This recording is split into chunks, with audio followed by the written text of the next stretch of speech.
JD Vance is hell-bent on making new friends and favorability. I'm joking. So he is telling the Pope not to speak on theology. I'm serious. This is not a joke, folks. He is telling the Pope not to speak on theology. I think the Catholic Church is like coming out of their shock hearing that statement and making sure it's not The Onion or not AI or fake news. But yes, that is what is going on. So I think JD Vance just became a Catholic and he is telling the Pope not to speak on theology. That is how crazy things have become. Absolutely crazy.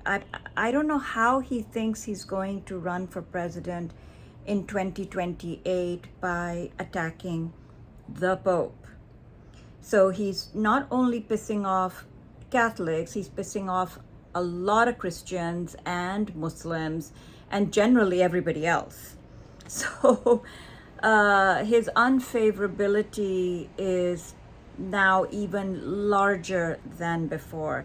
And this is the man that is going to go again to Islamabad to negotiate. One of the reasons why America is outsourcing diplomacy is because Rubio got rid of all the diplomats. All the seasoned diplomats were called Democrats or woke, and they were fired. So the State Department itself has been hollowed out completely.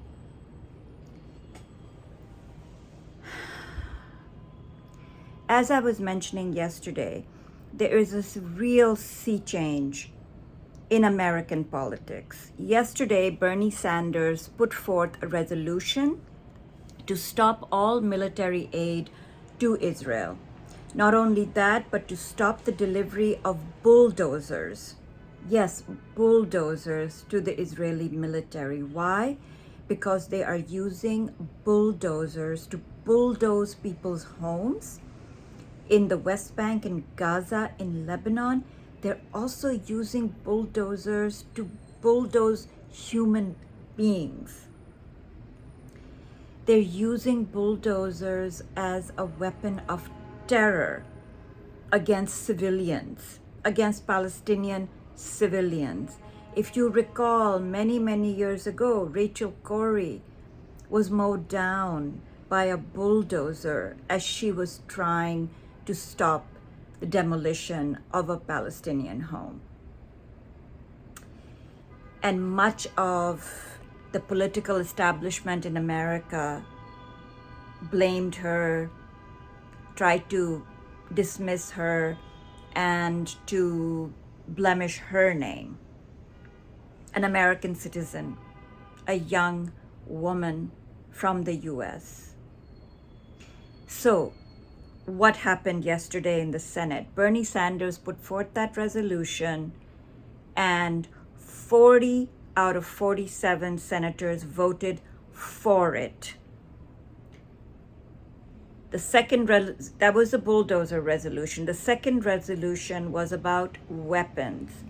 And I think less than 40, but maybe 38 or 37 senators voted for it, including Adam Schiff, John Ossoff, Bennett, Slotkin, and a couple of others. Guess who voted against it? Chuck Schumer. Chuck Schumer voted against 80% of his caucus. There are howls of protest within the Senate, Democrats, that he needs to go.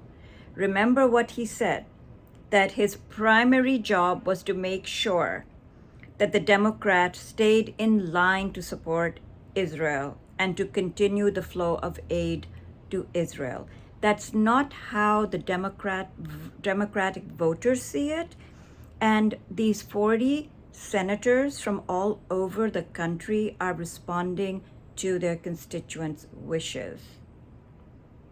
So that is what has happened last night in the Senate, and it really is an earthquake.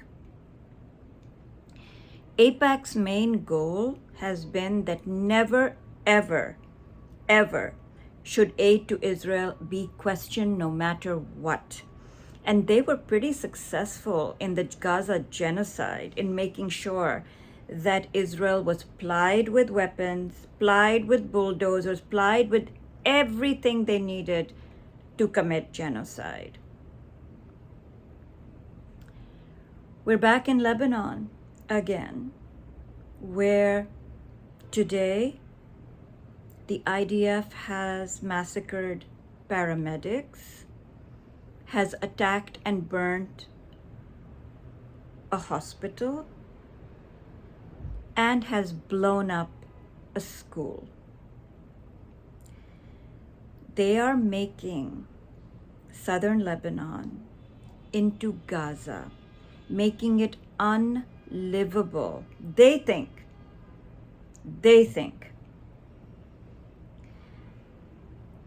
people who live in Southern Lebanon are not imports. They haven't come from all over Europe. These are their ancestral lands. They will come back to these lands no matter what. Blowing up a school or blowing up a hospital is not going to do it. They will come back no matter what. So Israel can declare it a kill zone, and they can kill everything, human beings, children, animals, crops, blow up schools, blow up every building. People will come back to their lands. That's just a reality. It will happen.